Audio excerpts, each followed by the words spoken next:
Sorry, I don't love you. Afraid you've grown accustomed to. Cause with you something isn't wrong, something isn't wrong, something isn't right. I wish you could be happy. Hey everyone, welcome to Geekdom is back. This week I have on Ryan Gardner. This is his first time on Welcome to Geekdom, so welcome Ryan. How are you doing today? I'm doing well. How are you? Pretty good.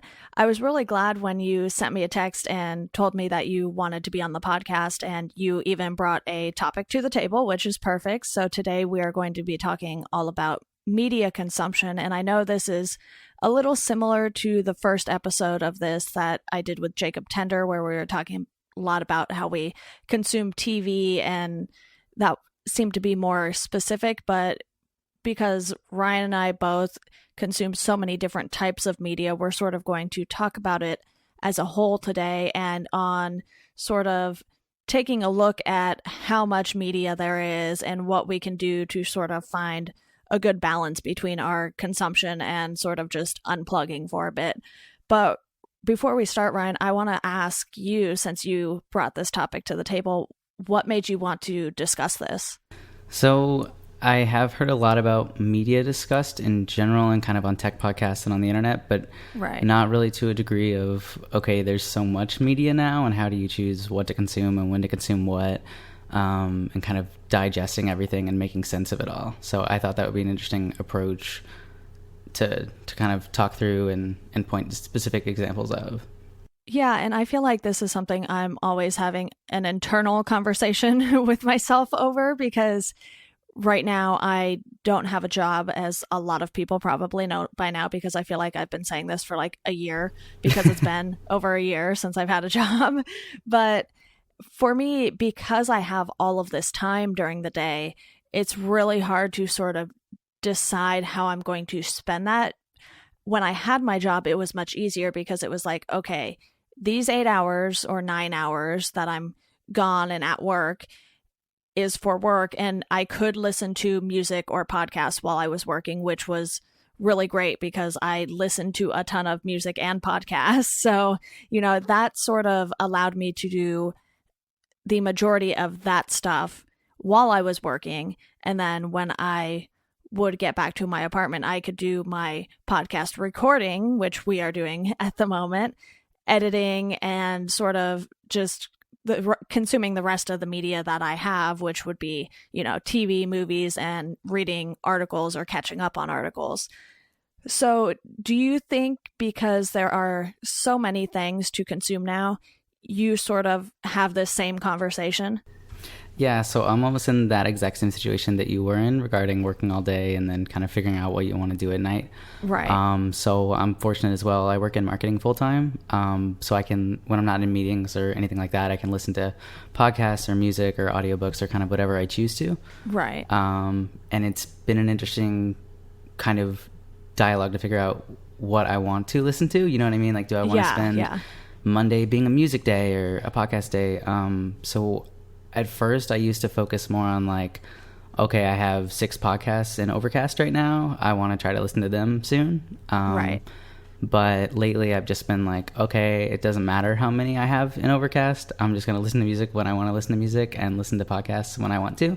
Yeah. And it kind of depends on what I'm doing with my job. So if I'm doing a lot of writing for blogs or social media or anything like that, that requires a little more attentiveness. So I'll typically choose music for that. But if I'm doing something that's a little more autonomous, like data pulling or something like that, I'll do a podcast because I can think more during that. Yeah, definitely. And the job I did have, it was all data entry and looking for information online. So it wasn't so crucial for me to be, paying attention word for word to what I was doing, because typically I was just looking at something and then typing it in somewhere else the same exact way. So it wasn't, that much of a big thought process, I guess you could say. I didn't have to stop and think about every little thing I was doing. And, you mentioning that, it's basically the same thing I did there. It's like, I listened to so many podcasts that typically I would listen to podcasts all day at work, but if I wanted to listen to music, I could do that, because then I knew, I had a 30-minute drive in the car where I could listen to podcast tour from work also. So that added, an extra hour. And I don't know about you, but I listen to podcasts at, I believe now it's 1.7 speed, give or take. Oh, wow. It depends in Overcast, because I don't know if you have an exact count on how many podcasts you're subscribed to, but at one point, and it could still be around this, but at one point I had like 70 podcast subscriptions in Overcast, which is an insane amount for anyone, really. And I have days where I just sort of get tired of having so many podcasts. So I'll kind of do like these mini purges where I'm like, okay, this one isn't entertaining me as much anymore. So I unsubscribe from that one. And I want to do that again, but it's like I'm at the point now where I don't entirely know what I'm going to cut. I think, unfortunately, I'm going to have to cut a few of the ones that are sports podcasts, but keep giving me Bachelor and Bachelorette episodes in the feeds, because I don't understand why they can't, like make a separate feed if they're going to do that stuff every Bachelor and Bachelorette season. Because when you have a football podcast, like, I don't really want to see Bachelor and Bachelorette episodes in that, because to me it's like, okay, you talk about this one specific thing for the majority of the year, and then when these TV shows are on, you just toss that and lump it in with your sports talk, and that just seems odd to me. I actually just heard about the fantasy bachelor draft type thing. Oh, yeah. Is that why they talk about it as well as sports, or is it irrelevant? I don't know, because it's literally dedicated episodes to the specific episodes of The Bachelor and Bachelorette. So it's like I know to expect them every week now, which with, I believe it's The Bachelor that's on right now. And it's like I just automatically delete those episodes. But to me, it's just kind of like, okay, can you just please make a separate feed for this? Because I don't know if you've been listening to any of the podcasts from The Ringer, but their pop culture feed is Channel 33. And that will have The Bachelor and Bachelorette on that. But to me, that's more acceptable because it's this celebrity pop culture feed in general already. So that's sort of where all of that stuff goes, the celebrity gossip and, their video game podcast and a bunch of other pop culture related things. So to me, it's like, okay, that I can deal with just deleting those episodes as they come up. That's not a big deal because I know to expect that in that feed. Mm-hmm. But when it's sports podcasts, I'm just like, why are you doing this to me? And I think I've rambled on enough about this. I know I've tweeted about it as well, too. So, a couple of those might be on the chopping block. We'll see here. Depends on how annoyed I get, probably. But a lot of times, because I listen to so many different types of podcasts, I'll have sports podcasts, tech podcasts, the pop culture ones, and then of course, music related podcasts, which oftentimes those are basically my friends' podcasts, or I should say my internet friends, since I actually haven't met most of the people. I don't even know if I've met anyone I have actually podcasted with so far. That would be an interesting thing to go back and see how many people I actually know in person and have podcasted with. Yeah, that's an interesting question. I know you had Jacob on recently. I've met him at South by. One day I'll meet Jason Tate, but I have yet to meet him ever. So yeah, I know Ashley had moved here after we had already started doing Misaligned when she was still on the podcast. So her, I did end up meeting. I've met her in person. But, Jason Tate and I were at least on the same coast here. So when I podcast with him, it's nice and easy to schedule because we don't have to worry about time zones. Mm. But he's like the only person with that. That happens because more often than not, I'm scheduling with people in either Central Time or Eastern Time, which is funny to me because I was on the East Coast for college and managed to not meet a bunch of these people, even though they were either in New York, Philly, or nearby in Virginia and that sort of thing. And I just never crossed paths with them until I, was back home. That's interesting. Okay, because you went to school at Drexel, right? Yeah.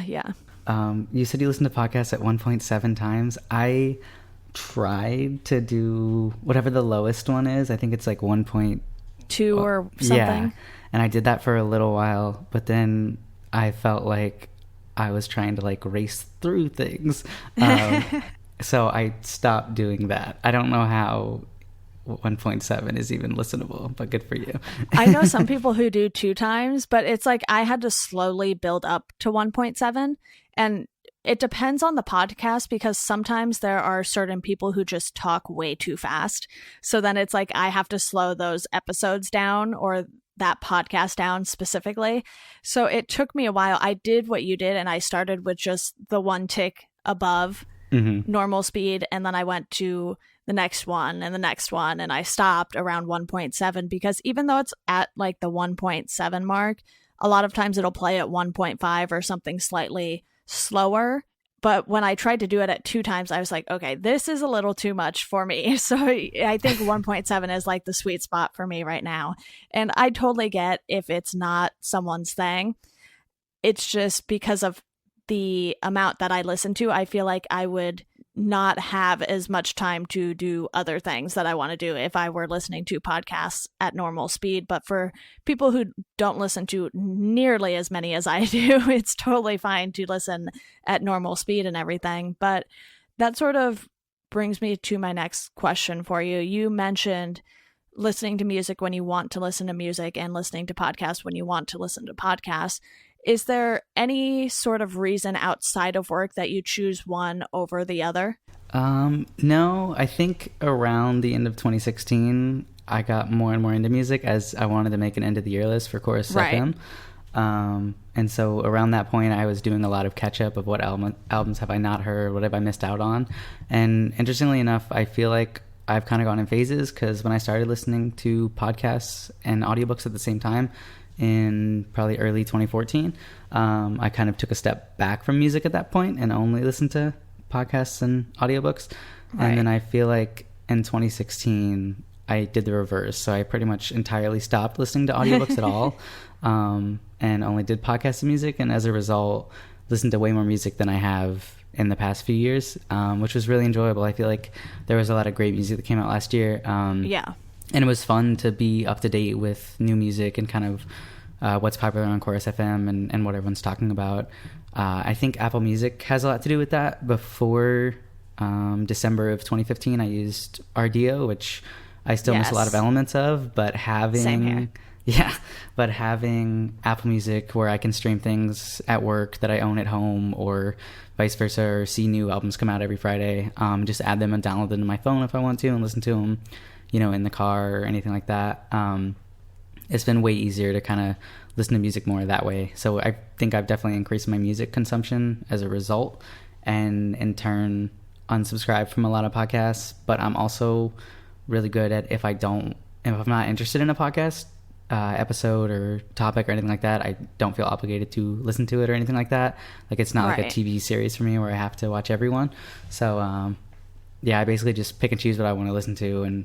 And at first I wanted to get through a lot of podcasts, but now I'm fine letting them build up and just listening over time. So yeah, and I'm sort of one who tries to keep up with them week to week as they come out, and Thursday happens to be a big day as far as the number of podcasts that download for me. So Thursday, I spend a lot of time trying to get through as many of those as possible now that music comes out on Fridays.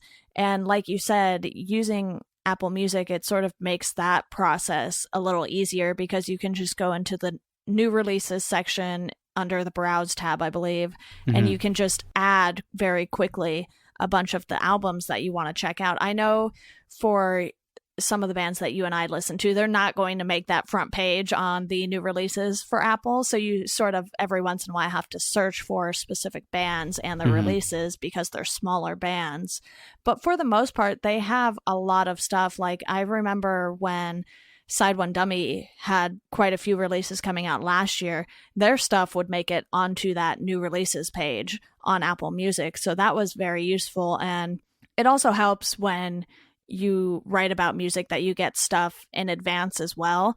So sometimes I only really have to download the big releases that, no one would ever give me in advance to begin with. Right.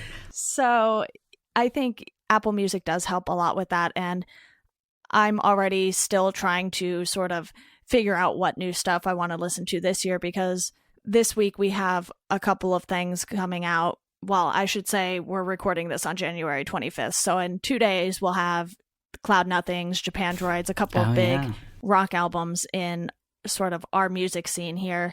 And I've already listened to both, so I don't need to sort of eagerly await for Friday at midnight or something to go add them through. I think on the West Coast, though, you get them at like 9 o'clock if they go up at midnight on the East Coast. So that's sort of useful sometimes because I'm like, yes, I can listen to it. My Friday morning routine is when I wake up, I check that one Apple tab of new music and Chorus with the new album post that Jason always does. And then I'll just add them whatever to my phone, download the ones that I want to listen to soon, and then do it that way.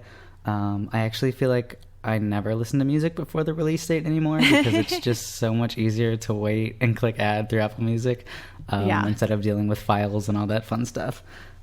So I did not, and I never remember release dates as a result either, so I did not know that Japan Droids and Cloud Nothings came out this Friday, so that's exciting to look forward to. Yeah, so you will probably have already listened to those by the time everyone hears this, but that's totally fine. You mentioned listening to audiobooks a lot and then sort of not listening to as many last year. Do you have a preference when it comes to books? Would you rather listen to an audiobook? Personally, I've only listened to, I want to say 2 or 3. I definitely did Bossy Pants by Tina Fey. And then I did, I believe it was the first Mindy Kaling book. I listened to that one too. I used to only listen to nonfiction, and I've never listened to a fiction book because that seems hard to keep up with. I also, a couple of years ago, pretty much only read nonfiction, and in the past year and a half have shifted to reading way more fiction, which has been way more, I guess, enjoyable and relaxing at night than reading like business books or health and wellness, fitness books or anything like that, which has been cool. So I kind of just stopped cold turkey listening to audiobooks when I felt like there was too much I was trying to listen to during the day, and instead just switched to music or podcasts instead. Yeah, and were you doing that through an Audible subscription, or were you sort of using a library system to get audiobooks that way? Because I know mine goes through Overdrive, and I actually just downloaded the app again to sort of try and listen to audiobooks through the library, because for me anyway, Audible seemed a tad on the expensive side just for an audio file to me. And, you know, I sort of get a little annoyed when you have a Kindle version of a book and it's either as expensive as a physical copy or sometimes even more than a physical copy. I'm like, that makes no sense. You're literally sending me a file. But, you know, that's probably a different conversation for a different day on audiobooks and ebooks being so expensive compared to physical books sometimes. But how were you getting your audiobooks? So I'm a library guy. I do use Overdrive for audiobooks. But after using that for about 6 months, probably in 2014, my library in Austin got this new program called Hoopla. And you don't even have to go through library. I mean, I guess it's through library, but I've been signed into the app for so long that it just lets me download whatever. They have a ton of audiobooks, like a very, very good amount, and you can have like 6 downloaded at a time, and they last a month, I think. Nice. So that's what I use for all my audiobooks. I've never used Audible just because I felt like I could get a lot from Hoopla or Overdrive between the two, that I didn't really need to have Audible for a paid subscription. Yeah, and I want to say in 2015 was really when I started using the library system more, because when I was up in the LA area, I got basically an e-card so that I could just get ebooks from them, because I bought myself a Kindle after I had gotten my job in 2015. It was sort of like a gift to myself, even though I had plenty of physical books to keep me busy for a very long time, and I still do. So you mentioned not listening to audiobooks now. So when you read a book, do you now have a preference of ebook versus a physical book? Because personally, I don't mind either. Like, I really like physical books, but if I have something in ebook form, I'm not really going to complain. And I think with the way the library system is now, there are so many more options just for ebooks, because then you don't have to go around searching library to library or sort of searching through the library's catalog to figure out what books are near you and what books aren't, which ones you would have to, have sent to your library and put a hold on. So do you have a preference that way, one or the other? So I'm pretty much the same way as you. I got a Kindle specifically to use library books on it. Right. And it's a game changer being able to just download things directly to it from the library. I also enjoy physical books, but when I was in high school, I graduated high school in 2012. My local library sold books for like 50 cents or $1. So at that time, I was buying a ton of books because it was such a good deal. And then when I got to college and have lived in so many different apartments and such since then, I think I've lived in 7 or 8 in the past 4 or 5 years. I stopped wanting to carry around a bunch of books when I was moving. So Absolutely. I basically sold a bunch of books to Half Price Books. Now get 90% of my books from either physical copies from the library or via Kindle. The nice thing about the Austin library system is there's probably 12 to 14 different Austin library branches here, and they pretty much always have either physical or digital copies of the books. And if it's unavailable at the library, which happens to be half a mile down the road from me, I can just put a hold on it, and then it'll be like right in front whenever it's available. So it's super efficient that way. So that system works pretty well for me for being able to read a lot. I'm not necessarily cutting back on reading this year, but it's not as high of a priority as it was. So I think a couple years ago I read like 90 books in the year. Last year I read 50, and this year I'm shooting for like 30. So and a lot of that 90 was getting pretty into audiobooks and listening that way.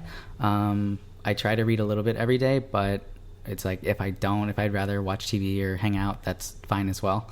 So I'm definitely trying to be less strict with how much media I want to consume this year. Yeah, and you mentioned going to the library and not really caring which type of book you get.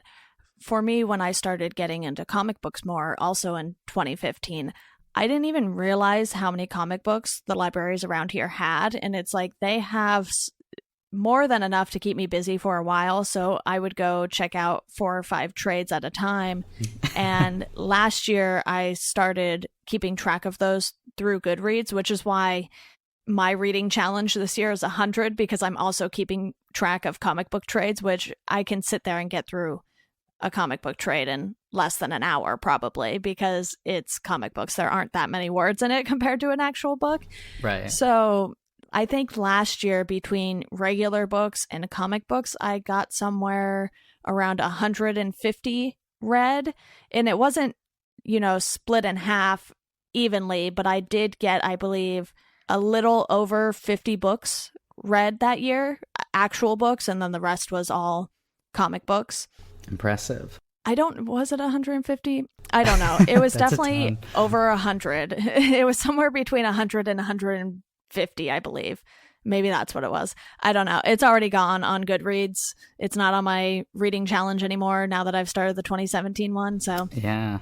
Who knows? If I'm wrong, I apologize, but it's definitely over 100. So that's what I have for that. And comic books are a little bit of a different story because I have a subscription to Marvel Unlimited, which I strictly read on my iPad just because that's more of a better size to be reading comics on, and it's page by page. So that has been great for me because it's allowed me to dig into a lot of the older Marvel comics that you wouldn't find in a comic book store or sometimes even in the libraries. And then the library, I've mostly been reading DC stuff, and that's when I don't decide that it's one I absolutely need to buy and have in my collection that I have now started. So between books and comic books, I quickly run out of shelf space in my room at home here. But I feel like, we haven't even gotten to a lot of the stuff we really want to talk about because we're still just talking about the different types of media we consume and how we do that. So before we move on to that stuff, let's just quickly sort of go through the rest of our different types of media here. So we also have movies and TV. Personally, I am way bigger of a TV person. I have Amazon Prime. I have Netflix. I share Hulu with my cousin. So I have, the 3 big streaming services available to me. And that alone could keep you busy. But because my parents have cable, I also watch a ton of regular TV as well. So are you more of a TV guy or are you more of a movie guy? I would say it's probably evenly split. Okay. Back in high school, I tried to do, like when I was a junior, senior, I tried to do like 365 movies in 365 days. So like a movie a day. And I came close for a couple years. And then when I got to college, I started watching more TV. Before college, the only TV series I had ever seen start to finish was Lost, actually. Okay. And in college, which for me was 2012 to 2015, started watching more TV series, which was largely and still is just playing catch up. So like right now I'm watching True Blood for my first time, which is, I think it ended in like 2012 or 2014. So it's older. But I am probably pretty even. I don't know if I watch more TV or more movies. Right. I enjoy watching TV more at this point, I would say, just because I find it fun to kind of see characters grow throughout series and throughout different seasons and things like that. And it's been a more enjoyable, quick thing for my girlfriend and I to watch at night and things like that. I try to watch movies more on the weekend than on weeknights, just because if I only have, an hour and a half at night, that's easier to watch some TV than it is to watch half of a movie or whatever. Of course. But I have HBO Go, I have Netflix, and then I have Amazon Prime as well. So I'm pretty covered on TV and movies. Any new movies, I just try to put on hold at the library and get the DVDs or Blu-ray that way. But I don't really buy a lot of movies just because I am always surprised at how expensive they still are, honestly. Like, I think a Blu-ray is probably like $30, $35 still. So... Yeah, and my parents have a decent movie collection here, but they never switched over to Blu-ray, so we just have, a regular DVD player, regular DVDs and everything. But I've never really thought about getting those from the library. I don't know if it's just because that is likely to be more messed up than a book. I don't know if that's just some stigma I have about getting movies and, obviously before CDs, they also had those at the libraries. But yeah, I've never really done that. And I feel like just between Netflix and Amazon Prime alone, that would give me enough movies to watch. But I'm just really bad at getting around to watching movies for whatever reason. Typically, I'll go see a lot of the big superhero movies, Star Wars movies in theaters. But there are some I still haven't seen. Like, I have not seen Doctor Strange yet, even though that was a big release for Marvel. Mm-hmm. And I think that's sort of something I'm trying to work on more this year, and having James Shotwell on this podcast a couple of times is definitely going to help with that, because he gives me movies to watch typically and is like, okay, we're going to talk about this actor or actress or this specific movie, so here's a list of things to watch, basically. And that's sort of helping me get back into wanting to watch movies on a more regular basis. Yeah, I'm always really behind on new movies because I don't really see movies in theaters much. So it's always funny, like the first few months of a new year, I'm always catching up on all the movies from the previous year. So that's what I'll be doing in the next couple months. Yeah, I think that's what I'm going to be doing too, because I think now going to the movies just isn't that pleasant of an experience, because there's always someone doing something you're not supposed to do in the movies, like talking over the movie, or people bring their children to movies that their children don't need to be at, or people bring babies in, and it's sometimes it's not worth the money to go and watch it with a bunch of other people. All fair points. Yeah, so that leaves us with news and articles and that sort of stuff on the internet. Personally, I use Reader, which is an RSS app, so I have all of my feeds in Reader on my Mac and on my phone, and I'll use that to sort of quickly scroll through, find things I want to read, mark read for everything else that I don't. Do you use an RSS service, or do you save articles to an app like Pocket or Instapaper? So I used to use Reader, and then I feel like at one point I thought it shut down or was shutting down. So I switched to Flipboard, and then I switched to Feedly. I still use Feedly, but not regularly at all. I don't really feel the need to check up on a ton of news at this point, just because I feel like Facebook has just become an aggregated news feed. As well as like if I want music news, I'll just go to Chorus or something like that. Right. So I don't really use RSS feeds anymore. Throughout the day at work, or if I'm out or anything and see an article that I want to read, I do use Pocket, and I'll just save it there and read it whenever I feel like it. But I definitely have kind of stopped feeling like I need to be super up to date with certain news to a degree. So I'm not super into RSS feeds or anything like that. I've kind of cut down on articles unless I feel like it's super interesting or relevant to something I'm interested in learning more about. Yeah, and you aren't a big sports person, are you? I'm not. I'm probably the least sports fanatic sports fan that you'll meet. So no, I'm not. Okay. Yeah, see, for me, quite a few of the websites that I follow for their sports content, or I'll follow specific writers on ESPN, because ESPN is typically pretty good about having separate RSS feeds for their writers.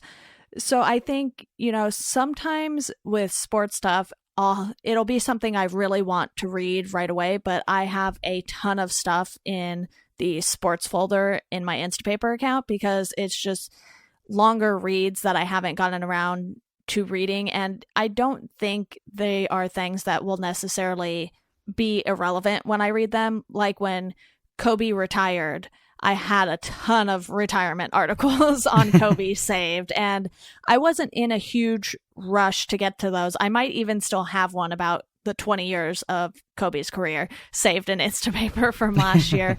But it's like those things, I was like, okay, I don't need to rush through all of these. The Lakers season is over. They're not in the playoffs. They're not going to have any news for a little while, so I could sort of take my time with those. And I think I did a quick count the other day of how many things I have in Instapaper, and it's somewhere between like 50 and 70, I think. And that's not counting anything I've put in there since I did this count. So I do have a lot of stuff in there, and I have a folder that is specifically titled long reads. And for me, that's like anything that Instapaper says is like over a 20-minute read.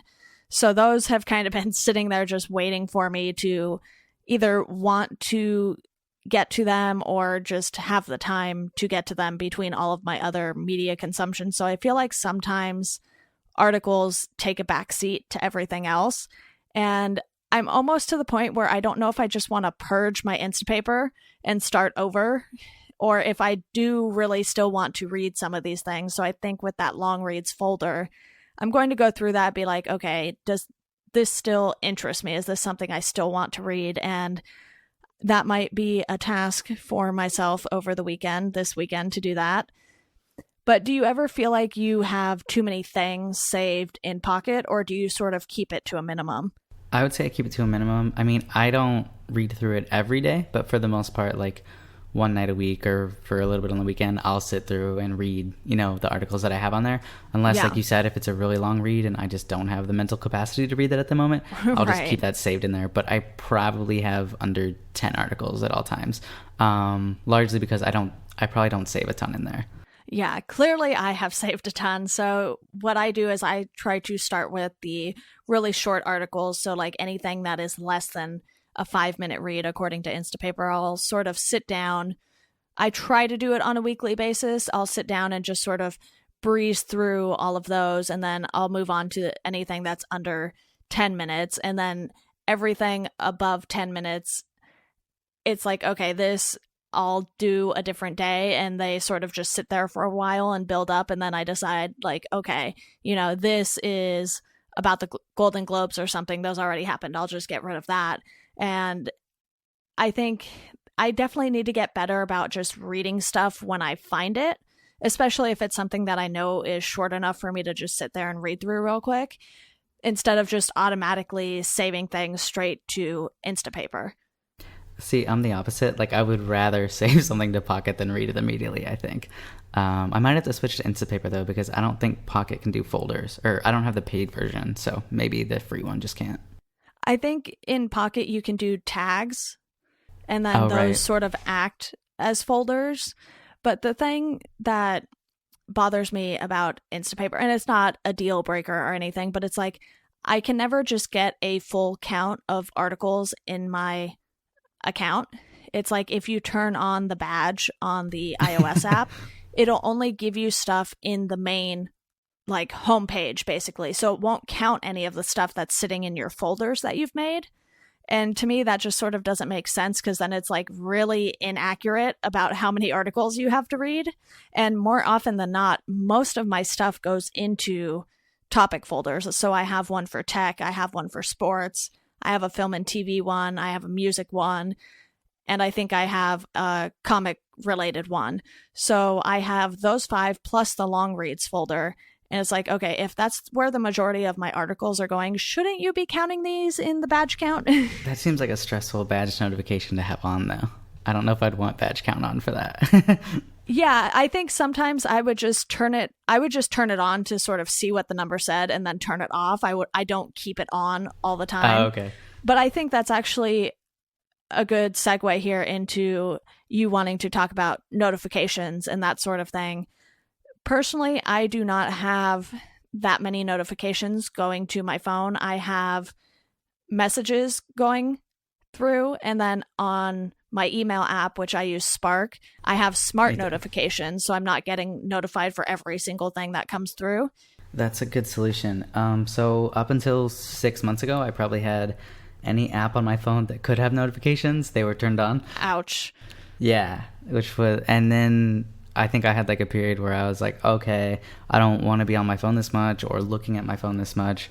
So I basically turned off almost every notification except I keep Spark on, but what I did there is I only have my work email on Spark, so I'll get those emails. Okay. But all of my other emails I just have on like the standard mail client, which I don't really use. So those are ones that I don't feel like I have to check.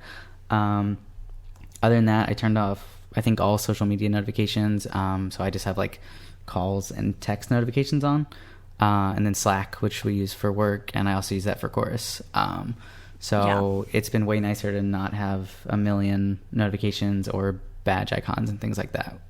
Yeah, other than messages and Spark, I do get phone ones, but really my parents are the only ones who call me. So, that's not an everyday sort of notification there. And then I have Tweetbot notifications on, but it's only specific ones. I think it might be only if people I follow mention me or something like that. I don't know if that's exactly the wording they use, but it's like I'll get mentions and I think quoted tweets, and that might be it.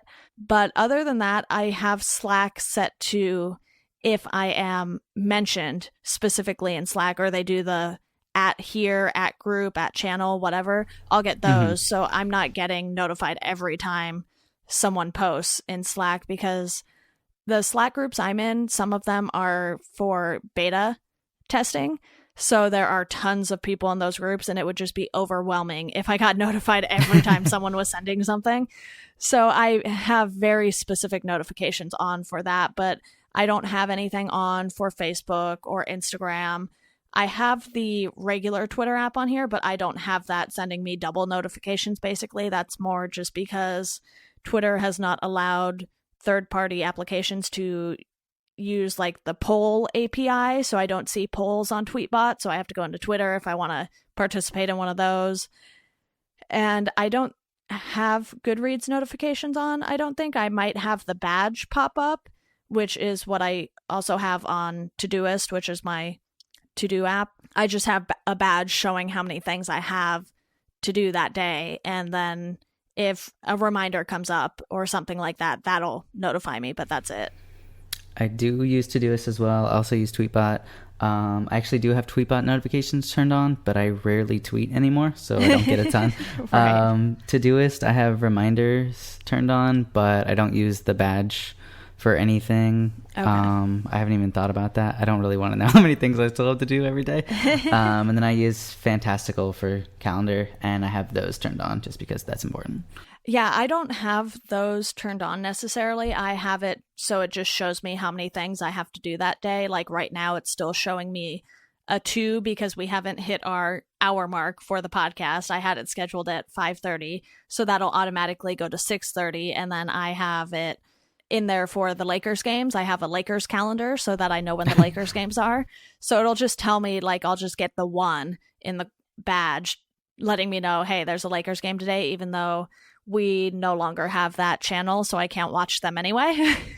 So I could probably turn that off now that I can't watch the games. To see that. Yeah. But yeah, overall, I think it's been way nicer not having notifications on. I think my main reasoning behind it was I felt like, and just in general, using my phone and social media, like at night, if I'm watching TV or something, I felt like I would just sit on my phone and scroll through Instagram or Facebook, or on my computer, instead of actually watching the movie or show that I'm watching, and then be like, okay, what happened? And so one thing that I've really tried to do is not do the whole second screen thing so when I watch TV, I'll try to watch like a drama, which is currently True Blood, and a sitcom or comedy at the same time. Right. Just so I have some variety. I'm not watching a comedy right now. I don't know what to start next, but that'll typically be something mindless like The Office or How I Met Your Mother or something, where during that I can, be on my phone or whatever, but during whatever drama I'm watching, I'll pay more attention to. Yeah, there are certain shows where I sort of have to not be doing anything. The main one recently was when I was watching season 2 of Narcos, because you have to read the subtitles if you don't speak Spanish. So, I had to pay attention to that one in order to have any clue what was going on.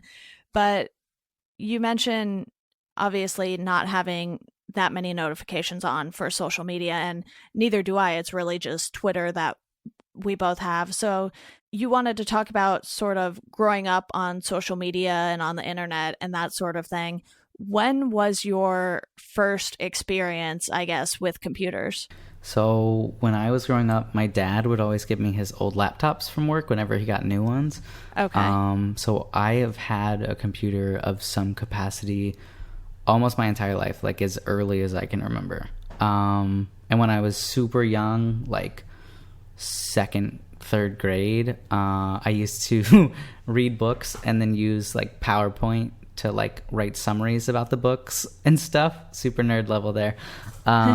So I've had computers for as long as I can remember, and then I've been on the internet for as long as I can remember, for better or worse.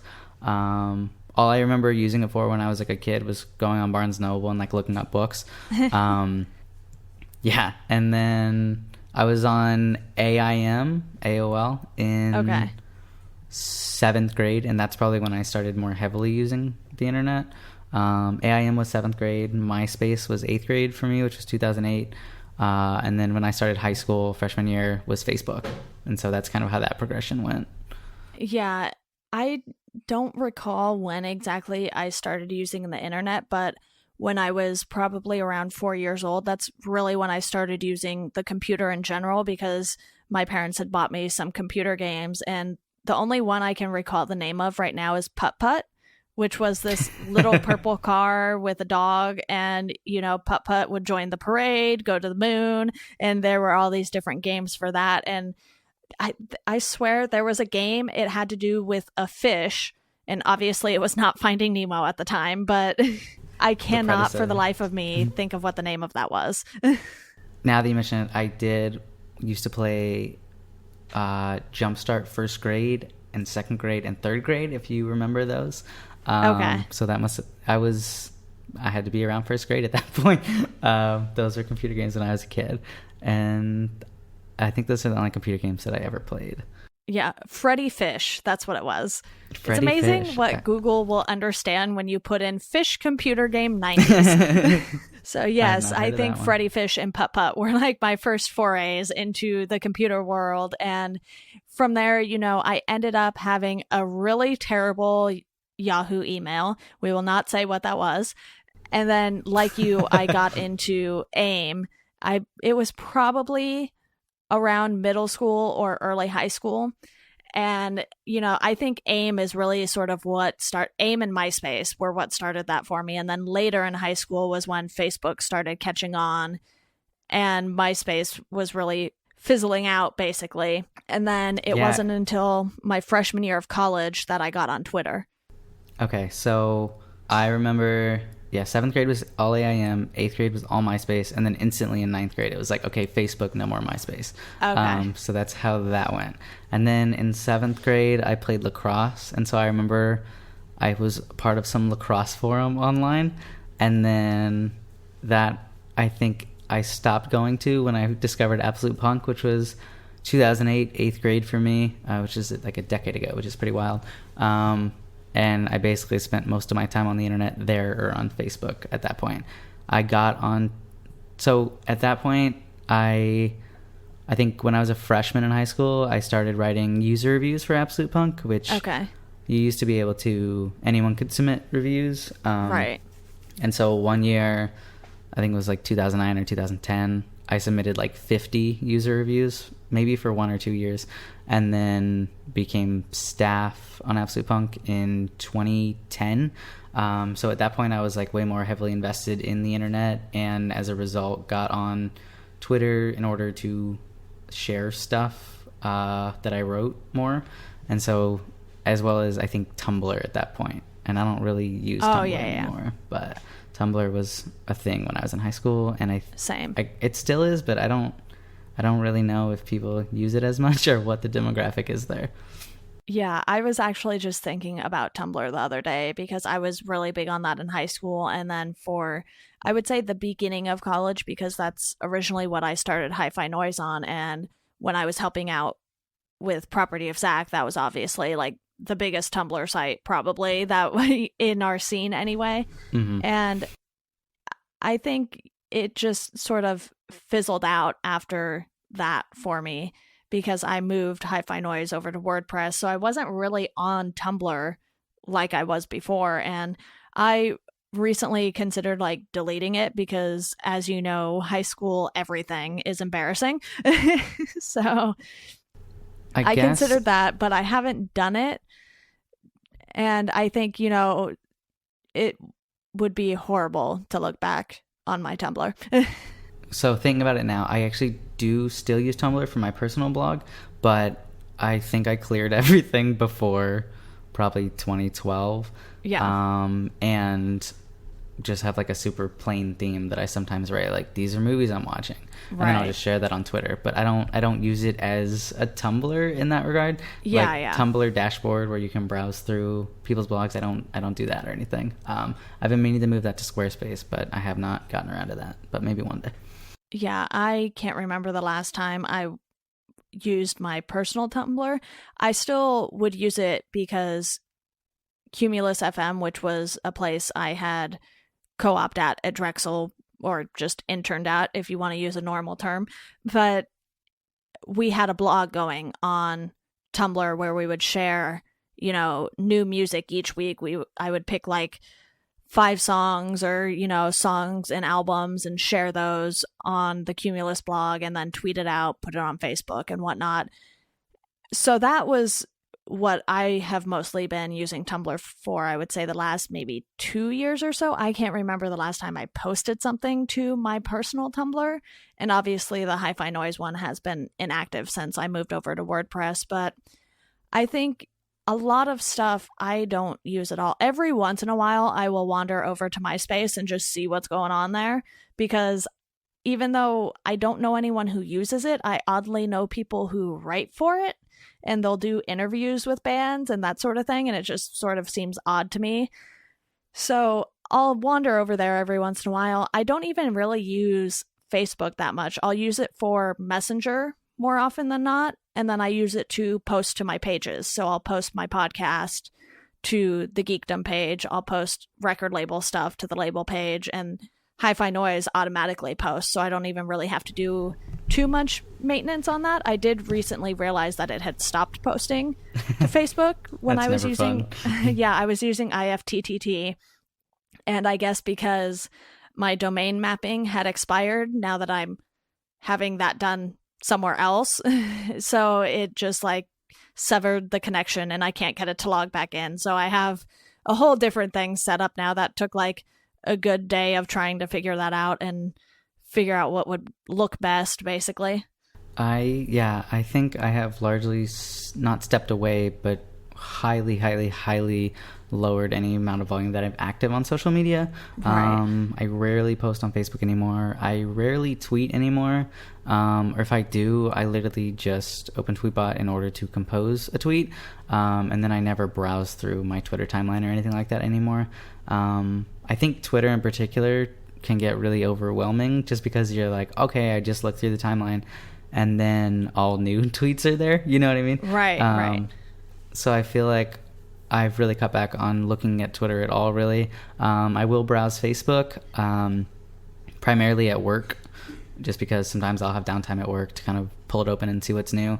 But I feel like a lot of the whole election cycle spawned me to be less and less on social media, just because, honestly, with all the Donald Trump stuff, it became very disheartening. Right. So I would try to spend less and less time looking through any news feeds or things like that, which I think was a good thing. Like, I'll check Facebook throughout the day during work, I guess, but not really at night. I don't really check Twitter. I probably look at Instagram the most of any social media, actually. Okay. But I don't post there a ton either. And then other than that, one thing that I have been doing, like on YouTube, is subscribing to channels that I'm interested in, and then just adding videos to my watch later, which has been helpful, kind of like using Pocket but for videos. Yeah. So that's been helpful to kind of keep track of things there. But other than that, I'm not super active on social media anymore. I'll still post if I have anything important to share or like relevant, or if I think of anything worth posting. But for the most part, I just kind of browse. Yeah, I would say Twitter is definitely the most heavily used for me, just because, you know, I'm sitting at home all day, so I just have it open. I make sure WordPress is posting to Twitter, that sort of thing. And because I've been writing for a lot of different websites, I'll share my posts and everything. And, you know, I use it more, I would say, just sort of to tweet random things and have conversations with people I follow or, you know, friends and whatnot throughout the day. So I try not to, you know, dive in deep with the political stuff on Twitter, just because I know how much of a madhouse it can be on Twitter when you start getting into those conversations with people. And, you know, so I keep it more entertainment based. So the stuff I'm working on, you know, what I'm watching, that sort of thing. And I think that sort of helps make my timeline easier to handle as well, because I previously would wake up in the morning and feel the need to scroll through all the tweets I had missed, because obviously being on West Coast time, everyone on the East Coast has already started tweeting like 3 hours before you're awake. At least it depends on how early they get up. But, you know, I woke up today and I think Tweetbot said I had like 600 tweets or something. So I just like went straight to the top. I was like, I'm not scrolling through 600 tweets just to see if I missed something. Yeah, I pretty much tweet the same way you do, in that if I do, it's like, I'm watching this TV show, what do people think about this? Yeah. And more entertainment related. Or if I have something worth sharing on Chorus, like I just had end of the year posts a couple weeks ago, so shared that. Yeah. But other than that, I keep it pretty light on Twitter. I used to, when I was in college, first thing I would do when I woke up is like check my email, check Twitter and Facebook and all that. And maybe because I don't have as much time in the morning before work, but I've entirely stopped doing any of that. And I'll just kind of browse through stuff as I feel like throughout the day, and I never really feel the need to catch up or see anything I missed, which has been kind of like a freeing mindset to have in a weird way. Yeah, definitely. And I know you want to also talk about productivity, and since you are the one of the two of us with a job, do you find that all of the different types of media you want to consume start to get in the way of your work? Or because you said you can listen to music and podcasts while you're at work if you're not in a meeting or something like that, does that sort of make it easier for you to stay on track with all of the things you want to get to? I think it makes it easier. It's kind of nice because if I'm doing a project that's not super entertaining, like doing a web data pull on Google Analytics or something that, you know, is just looking at numbers and pulling up spreadsheets and things like that, having a podcast or something on can kind of, it's nice because then I can combine work with pleasure essentially, and something that I enjoy outside of work. Right. And then it's great because when I get home after work, I'll typically go to the gym and then come home. And after all of that, I'm like, okay, I'm done for the day. I don't have to stare at a screen anymore. And so I think it's nice because I never feel like I'm trying to pull one way or the other. Like I really love my job and I enjoy, what I do every day. And it's definitely in line with what I'm interested in, like marketing and internet trends and things like that. So I definitely don't feel like I have like a separate work versus life interest or anything like that, which has been great. Yeah, definitely. And I'm sort of hoping whatever job I get next, it's not exactly like the one I had, because to me that it was doing the same thing over and over again for 8 hours, and that sort of wasn't what I wanted to keep doing. But I'm hoping I still can at least listen to music, because then that will give me the opportunity to catch up on a lot of music I've missed out on. Or if I can listen to podcasts, then great, because I have a lot more of those, I would say, on a weekly basis than I do new music to listen to. Yeah, I think that's a lot of why I've been able to listen to so many podcasts and mainly music in the past year. It's just because I'm able to do it during work throughout the day, which has been really great to be able to kind of accomplish two things at once there. Yeah. And then when I get home at night, I'll either read for an hour or so, or I'll watch TV for, however late, and then, or a movie is kind of my standard if I'm not out to dinner or anything fun like that, if I'm consuming media in that regard at night. Definitely. You mentioned reading more fiction lately. Do you have any specific authors that you really enjoy reading? This is more out of a personal curiosity than anything else. Yeah, so Stephen King is probably my favorite author overall. I've probably read at least 2/3 of his books, maybe more than that at this point. You've read way more than I have. I'm slowly ticking away at all of them, but there's probably 60 total at this point. So I've read at least 30 of them, I would say. I'm at least halfway there. And then, I don't know, like right now I'm reading The Cuckoo's Calling, which is that of the book series that J.K. Rowling wrote under the pseudonym, I think it's like Robert Gilbreth or something. Yeah, it's like a I have that book sitting on my shelf as well. It's interesting. I'm definitely not going to read all 3 of them, because I think after this one I'll be like, okay, I got enough out of that. But no, it's been good. And then, yeah, I mean, I used to, a couple of years ago, I really only read nonfiction, whereas in high school I only read fiction. And I feel like lately I like feeling like reading is super relaxing and fun, so I prefer to read fiction over, a business book or a health, wellness, and fitness book or something like that, just because I feel like I'm not using my mind as much, and it's kind of just like relaxing at night. Yeah, I definitely get where you're coming from, because I'll have little spurts of nonfiction books and fiction books, especially since Misaligned, my other podcast, we do a book club episode every month. So we're reading a music book every month. And more often than not, those are going to be nonfiction books, just because of the nature that there's probably not too many music-based fiction books. I know they exist, but I think that would just really limit our list there. And obviously, as people who write about music, both Megan and I do, and I know you do as well, you sort of want to read things similar to how you want to write and what you want your writing to be. So we definitely choose books based on that as well. Like, we just did an episode on Nothing Feels Good by Andy Greenwald, and now we're reading On Bowie by Rob Sheffield. And those are two, big writers. Even though Andy Greenwald only did one music book, he still did a lot of pop culture writing, and now he's writing on a TV show. So it's sort of really cool to see all of the different styles and how they can all work while sort of tackling the same types of topics. I've been meaning to read Nothing Feels Good for years and years now, so I'll have to read that at some point. Did you like it? Yeah, I really enjoyed it. I think that some of it was a little dated, because towards the end, he starts talking a lot about LiveJournal and these specific websites that aren't around anymore.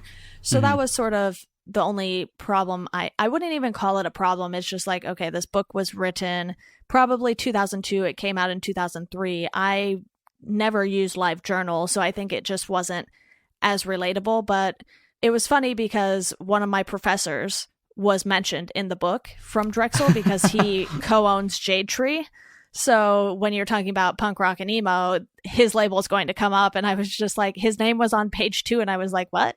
This is awesome. Weird. And then he had like a 5 or 6 page stretch where he talked to my professor and had a whole conversation. It wasn't conversation form in the book, but he tied it into the narrative, basically. That's really cool. Yeah. And I mean, for me, it was a little jarring at first. I was like, oh, I guess this makes sense, sort of thing. And, you know, had I read this before I went to Drexel, I don't know if it would have had the same effect either, because of that one little fact that, you know, Darren Walters was my professor, and then I read this book. So yeah, we definitely try to pick interesting choices that hopefully other people will either want to read along with us or just read at some point. Did you study music production in college or something of that nature? Is that right? Yeah, I did the music industry program at Drexel, and I took the business track instead of the tech track. So you, I guess, is your goal kind of to work in music down the road? Yeah, I mean, my job I had in 2015, it was at a music company, but like I said, it was just doing data entry, so it wasn't really doing anything hands-on with music, but I'm definitely looking more towards publicity, marketing. I've been doing some freelance PR. Obviously, if I could just do my record label full-time, that would be great, but I make virtually no money from that. In fact, I've probably lost money, as many record labels do. So, you know, that's not as big of a deal for me right now. It's like I'm sort of just trying to find something in the publicity, marketing, social media realm. And a lot of people in the music industry know that finding a job is a nightmare. So, you know, it's been a while, so I'm hoping soon I'll have something lined up. Yeah, that's really cool. Yeah, I interestingly enough, like, I have been a part of the music industry since 2010, right. But I never wanted to work full-time in the music industry. Like, I knew I wanted to do marketing, but I didn't necessarily want to do it within music. I'm not sure why that is necessarily, but it's always been more of a hobby for me, I suppose. Yeah, and a lot of people are that way. You know, they'll have regular jobs and then they'll just do music industry stuff on the side. Like designers will do design work after they've gone to their day job. You know, people will put out stuff on a record label on the side in addition to having their regular day jobs, whatever it may be. But I also feel like, I don't know if I necessarily limited myself by getting a music industry degree, but I think, you know, that sort of, at the moment, it makes me just really want to go out and do something with that in the music industry. Right. And you have a lot of background, obviously, in marketing and writing and all of that. So I think you can find something, whether it's doing music publicity or something like that, where you can do both. Yeah, hopefully. We'll see. So obviously for me right now, not having a job, I have way more time than most to consume media. So do you think yours has changed a lot since college? Did you obviously have more time in college to consume more media, or did you also have a job while you were going to school? Yeah, so interestingly, I feel like I have way more free time now than in college. When I was in college, I graduated in 3 years, so I kind of crammed everything into 3 years.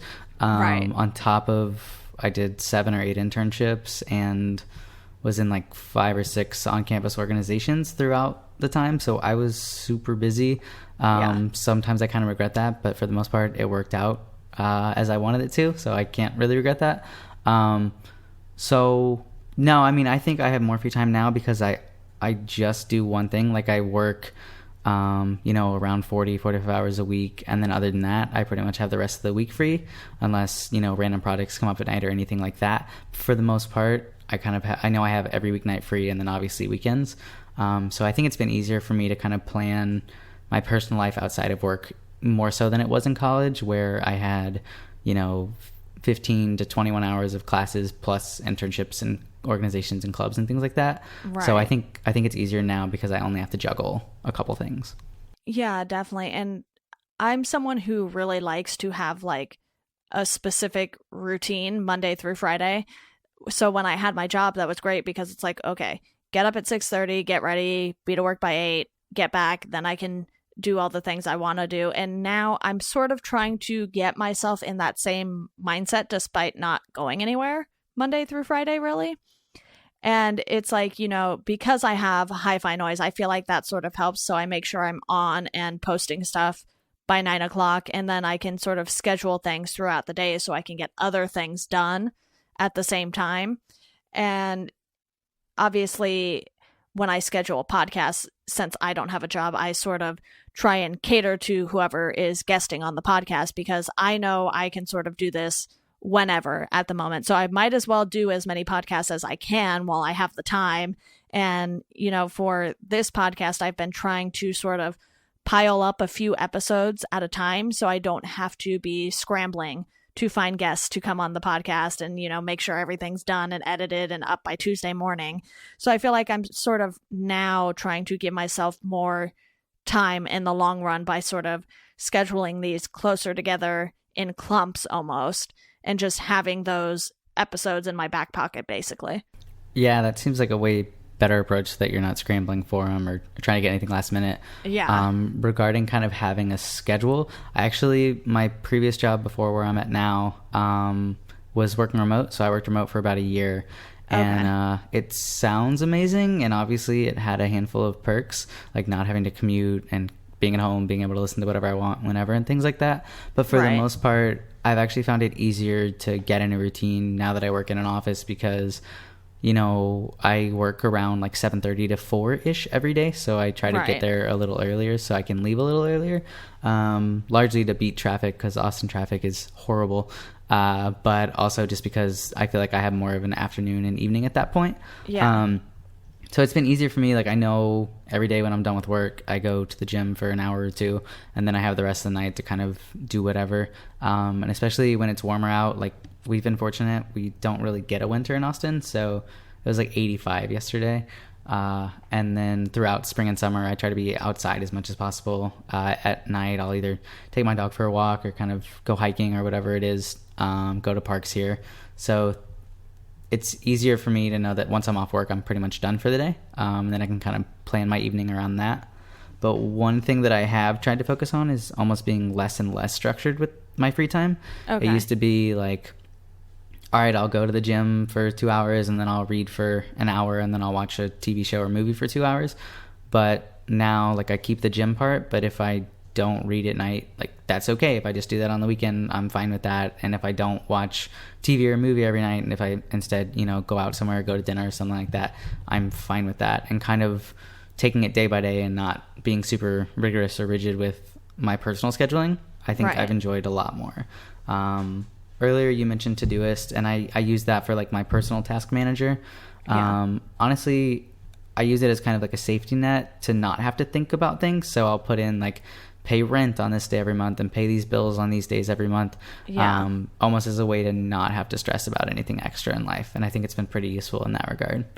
Yeah, I would say the only thing I try to force myself to do every day is read, whether it ends up being a book. In Todoist, I have read and then in parentheses book. And, I don't always get to reading a book every single day, but if I read some of my Instapaper articles or something like that, I'll still check that off. I could probably just take the book part out of the parentheses and not have anything after read, just put read in there.